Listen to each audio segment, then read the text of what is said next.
자연스럽게 이제 주식시장 이야기로 좀 네. 이야기를 넘겨가겠습니다. 내년에 그러면 미국 시장은 좀 어떨 것 같습니까? 그것도 이제 답변하면 틀릴 가능성이 있고. 네. 저는 좀 나쁘지는 않을 것 같아요. 그러니까 뭐 약간 근데 박스권이다 라고 생각을 하고 있고요. 좀 잘 모를 때 박스권이라는 얘기를 많이 하는데 사람들이 S&P 500 기준으로 한 4,800이나 5,000 사이의 고점을 찍지 않을까. 그러니까 5,000을 넘지 못하는 좀 상승의 한계가 있는 박스권, 밑으로도 한 4,300을 깨지 않는 박스권으로 생각을 하는 이유는 이해를 쉽게 드리기 위해서 그냥 분기별 성장률이 내년 4분기 정도에서 언제 쇼크가 나오냐, 사람들이 생각하는 것보다 훨씬 낮게 나오냐, 2분기에 만약에 그렇게 나온다면 1분기 주가는 어려울 거다라는 거죠. 한 D-3개월 정도에는 감지를 하고 시장은 뭐 주식시장도 집단지성이니까 뭔가 이렇게 희미하면서 이제 지지선을 깨고 내려가는 이제 그런 국면이 나올 수 있고요. 특히 연말에 조금 무리해서 더 올라가면 11월 달에도 지금 나스닥은 뭐 11% 올랐는데 다우도 10% 오르고 그러니까 12월에도 만약에 올라가고 그러면 그런데 내년 2분기에 뭐 경기 충격이 한번 약간 있다 그러면 내년 1분기는 이제 연중 저점이 찍히면서 2분기에 그 경기의 위축을 확인하면서 이제 하반기에는 반등하면서 좀 해피엔딩으로 끝나는 그런 그림을 좀 그리고 있습니다. 이게 시장은 일단 그렇게 갈 텐데 올해 시장 보면 뭐 잘 아시겠지만은 되게 뭐 몇 개 종목만이 이렇게 뭐 이렇게 시장을 주도해 버리는 바람에 이게 확산이 잘 안 되다 보니까는 뭐 주가는 올랐다고 하는데 내 주가는 왜 이래 뭐 이런 좀 분위기가 좀 많이 갔던 것 같아요. 내년에 좀 이게 확산되는 그런 분위기일까요? 아니면 더 좀 협소해지면서 몇 개만 또 이렇게 계속 더 끌고 갈까요? 저는 내년까지는 협소하게 갈 것 같고요. 내년 하반기나 뭐 지금 내년 이맘때쯤 뭐 한 4Q 정도에는 이제 좀 동일 비중 지수가 조금 더 이제 활력을 갖는 그 전까지는 경기가 위축되는 국면이고 금리가 올해처럼 뭐 주식시장을 견인하는 그러한 힘이 없기 때문에 없을 것으로 보기 때문에 집중적이고 선택적으로 움직이고 그러다 보니까 지수는 오르지만 전체적인 종목의 확산은 그냥 그렇게 크지 않은. 그러니까 올해 같은 경우는 경기가 과열된 상태에서 미국 기준으로 말씀드리면 과열된 기준에서 정상적인 수준으로 내려오는 과정에서 하반기에 물가와 금리가 내려가니까 그거를 주식시장이 풀리 이제 호재로 반영하면서 올라갔던 장이고 앞서 올해 상반기 장은 금리가 오르거나 말거나 AI라는 강력한 스토리가 모든 것을 다 삼켜버린 그런 장이었기 때문에 말이 필요 없는 장이고 매크로 장이 아니었잖아요. 그래서 상반기하고 이제 하반기가 그렇게 구분이 되는데 내년도에는 그래서 금리가 떨어지긴 하지만 미국 경제 성장률이 그렇게 무너지지가 않는다면 앞서 말씀드린 대로 국채 10년물이 3.5% 미만으로 가기는 어렵다라는 거고 그러면 여전히 금리는 좀 장기 추세선에서는 굉장히 레벨업된 상태에서 움직인다는 거죠. 고점 대비로는 낮아진 것 같지만 사실 예전에 2% 정도의 시장 금리하고는 비교가 안 될 정도의 높은 금리 상황이고 그러면 PR이 낮냐? PR도 S&P 500이 만약에 연말에 또 올라주면 20배. 그러면 주식 기대 수익률은 5%. 5%와 3.5% 보면 빼면 한 150bp밖에 차이 안 나거든요. 네, 주식 투자해서 그러니까 성장성이 있으면 오케이. 내가 그건 사줄게. 그거는 뭐 PR이 리레이팅 되든지 앞으로 3년 후에 이익을 다 땡겨서 지금 해먹든 그거는 스토리가 되는데 시장 전체의 지수가 움직이기에는 저는 한계가 있다라고 말씀드리는 거고 더군다나 내년 2분기에 짧지만 그래도 걱정스러운 침체가 온다. 경기 쪽에서. 그러면 시장은 약간 공포심에 한번 휩싸일 것 같거든요. 그런 상태에서 지수가 전반적으로 확산되면서 업종 전체가 올라가는 에너지부터 소비재까지 이미 소비재까지 다 올라가는 상황은 아니지 않을까라고 생각합니다. 그러면 올해 잘 달렸던 애들이 결국 내년에도 잘 달리다. 네, 약간 선수 교체는 있을 수 있겠지만 너무 이제 지친 종목들은 뭐 좀 후반전이니까 좀 한번 교체를 하고 하지만 뭐 AI라는 테마, 그다음에 무슨 지금 진행되는 뭐 첨단 산업의 카테고리 안에서 성장성을 스토리로 한 랠리는 그런 분위기는 내년에도 지속되지 않을까 저는 생각을 합니다. 기업들의 실적이 그렇게 이게 우리가 매크로가 좀 성장세가 좀 약해진다고 해서 꼭 주식시장이 뭐 안 좋았던 적은 없잖아요. 그러니까 결국 이제 기업 실적으로 이렇게 이야기를 할 뿐인데 어쨌든 그 올해 잘 달렸던 애들이나 그 선도하는 애들은 좀 성장성도 있고 나름의 또 실적도 좀 눈에 보였기 때문에 좀 뭔가 이렇게 네. 계속 좀 갈 그런 힘이 있어 보인다라고 맞습니다. 이해했습니다.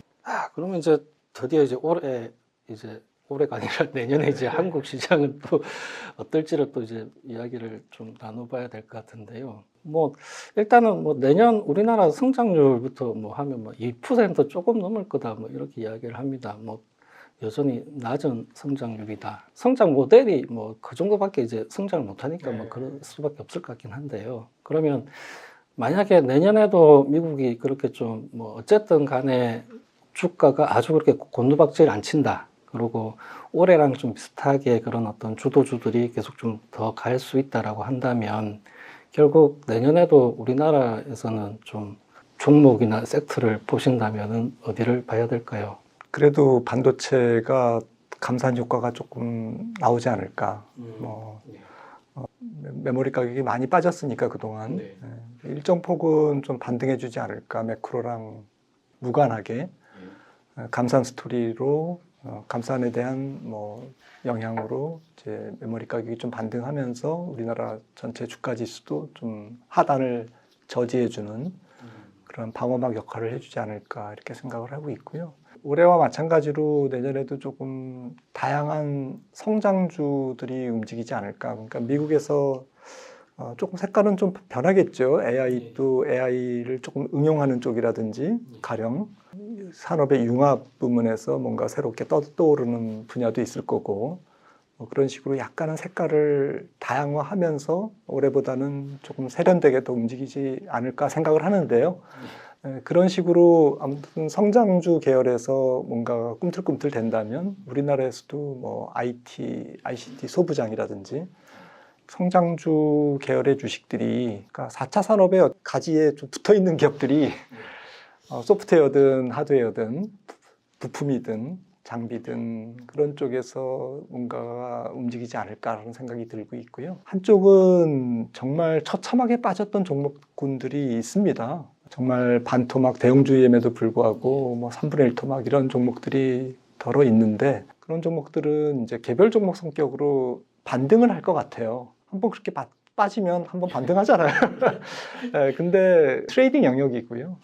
저희가 펀더멘탈하게 설명할 수 없는 부분이 더 많을 것 같고 두 카테고리로 좀 구분을 해서 보면 좋지 않을까. 한 가지 더 부연해서 말씀드리면 저는 비록 비쌀 때 들어가서 또 그 다음에 고생을 지금 한 분들도 많지만 서학개비 운동이 그거는 맞다라고 생각을 해요.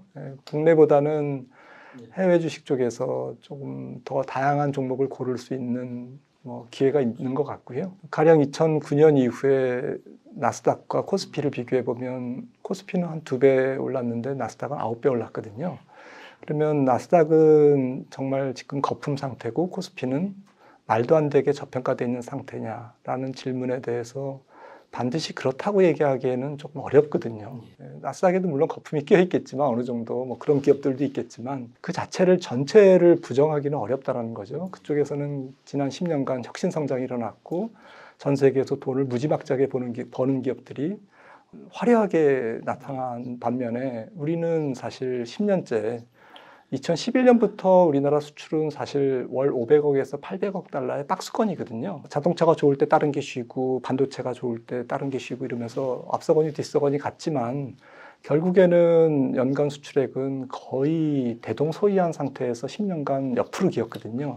거기다가 내년도에 중국 경제도 양적으로 성장률이 높지 않다면 반도체 외에 딱히 이거다라고 싶은 종목들이 섹터가 없다라는 거죠. 안타깝지만 네. 한국 기업보다는 미국 기업들이 돈을 잘 번다. 네. 어쩔 수 없이 돈 잘 버는 종목을 사야죠. 그 뭐 투자는 뭐 분들 입장에서는 참 어쩔 수 없는 부분인 것 같습니다. 이게 뭐 혹시 코스피도 좀 이렇게 레인지를 좀 뭐 소개해 주실 수 있을까요? 네, 그래서 뭐 반도체 앞서 말씀드린 뭐 좀 지수의 하방 저지 역할 이런 것들을 생각하면 2,200 정도를 지킬 수는 있겠다. 그리고 내년도 성장률이 뭐 한국은행이 엊그제 2.1%로 봤지만 제 생각에는 1.5에서 2.0 사이에서 조금 2%가 조금 못 미치는 부진한 성장이 나타나지 않을까 싶어서 전체적으로 내수 경기가 안 좋은 상황 그런 상황에서는 코스피의 상단도 1,700 정도를 상향 돌파하기는 참 쉽지 않다라고 생각을 합니다. 2200에서 2700. 결국은 좀 더 넓은 시장에 가서 잘 달릴 수 있는 종목을 좀 더 연구를 해서 투자를 해야겠습니다. 네, 내년 이맘때쯤에는 뭐 2025년을 바라보고 네. 조금 대세 상승장을 뭐 국내장이나 해외장이나 네. 그렇게 생각하고 이제 조금 박스권이 아니라 좀 새로운 이제 좀 추세, 예. 상승 추세를 기대할 만한 상황으로 조금 더 가 있지 않을까. 한 1년 예. 후에는 저는 그렇게 기대합니다. 예. 지금 저 여쭤볼 게 그 달러랑 이제 그렇구나. 유가 그 두 가지만 네, 네, 여쭤보고서 네, 네. 이제 마무리를 마무리 네, 짓겠습니다. 자, 이제 달러 이야기 조금만 더 하고, 예. 올해도 뭐 최근에 뭐 11월 들어서는 좀 많이 이제 달러가 좀 약해졌습니다. 근데 뭐 사실 작년 올해 보면은 달러는 뭐 다른 통화 대비로 보면 뭐 월등했습니다. 뭐 다른 뭐 한국 원화뿐만 아니라 위안화, 엔, 뭐 유로까지도 별로 이렇게 힘을 못 썼는데요. 그럼 좀 내년에는 이게 달러가 좀 더 좀 약해질 공간이 좀 있다고 보시는지요? 아니면 여전히 그렇게 연준이 많이 못 내리고 이러면 뭐 크게 못 내리는 건지. 살짝 뭐 달러가 약하게 움직일 수는 있겠지만 좀 그 많이는 약해지지 않을 것 같고요. 그렇게 보는 이유는 뭐 내년도가 전 세계 경기로 봤을 때 수축 국면이다라는 거고요. 올해보다 더 낮은 성장률이나 특히 선진국이 그렇기 때문에 지금 유로존은 좀 약간 미국보다는 디플레이션 성향이 좀 강하고 그러면서 ECB가 먼저 유로존 연준보다는 금리를 조금 더 내릴 수도 있고 그런 측면에서 달러가 일방적으로 약세로 가긴 좀 어렵다. 경기 침체기에는 또 약세가 좀 한계가 있지 않습니까? 네, 그래서 조금 내년을 지나서 뭐 내년 말이라든지 뭐 2025년에 가서야 비로소 전 세계 경기가 조금 반등을 하는 것을 반영해서 안전 통화인 달러가 이제 약세로 가고 나머지 통화들이 특히 신흥국이라든지 이런 쪽에서 이제 강세로 좀 반전하는 좀 지리한 국면이 내년도 달러 환율 시장이 아닐까 생각을 하고 있고 원 달러도 국제 수지가 조금 뭐 반도체 때문에 좋아질 수는 있지만 좋아지는 정도가 좀 한계가 있기 때문에 1250원 밑으로 완전히 추세적으로 내려가는 것은 좀 어렵지 않을까. 달러는 달러 인덱스 기준으로 100 정도가 지지선, 원 달러는 1250원이나 뭐 한 4, 50원 정도가 또 지지선. 환율이 강세로 가니까 이제 저항선이라고 얘기해야 되나요? 뭐 그렇게 저는 생각을 합니다. 미국 경제도 좀 약해지긴 할 텐데 사실 그 달러가 약해지려면은 미국과 바깥은 좀 이제 살아 올라와주고 해야 되는데 가만 보니 내년에 이렇게 미국 바깥에서 이렇게 막 살아 올라와줄 애들은 그렇게 잘 안 보이네요. 중국도 뭐. 네, 중국도 성장률이 올해보다는 한 1%포인트 깎일 가능성이 높고, 네, 그다음에 에너지 수출국 신흥국도 뭐 중국이 양적 성장이 둔화되면 WTI 유가가 60불대 중반 정도까지 내려올 가능성이 있기 때문에 별로 안 좋을 거고 공업 수출국들이 뭐 조금 갑자기 좋아질 수 있는 부분도 많지 않고요. 라고 보면 좀 깝깝할 것 같습니다. 올해 좀 유가가 좀 많이 내려가 줬으면 했는데 생각보다 또 좀 잘 안 내려가는 그런 것도 있고 이게 또 뭐 중동에서 뭐 이런 사건도 많고 했는데 그래도 아무래도 좀 내년에는 좀 이렇게 유가는 좀 더 밑을 이렇게 봐야 되는 건가요? 올해는 진짜 감산 이슈가 있었기 때문에 러시아하고 사우디가 100만 배럴 합해서 이렇게 감산을 했고, 지금 오펙 플러스가 이제 조금 뭐 아프리카 국가라든지 이렇게 뭐 좀 감산을 저기 했지만 지금 동참하지 않는 분위기지 않습니까? 예, 뭐 다들 좀 다 먹고 살아야 되니까.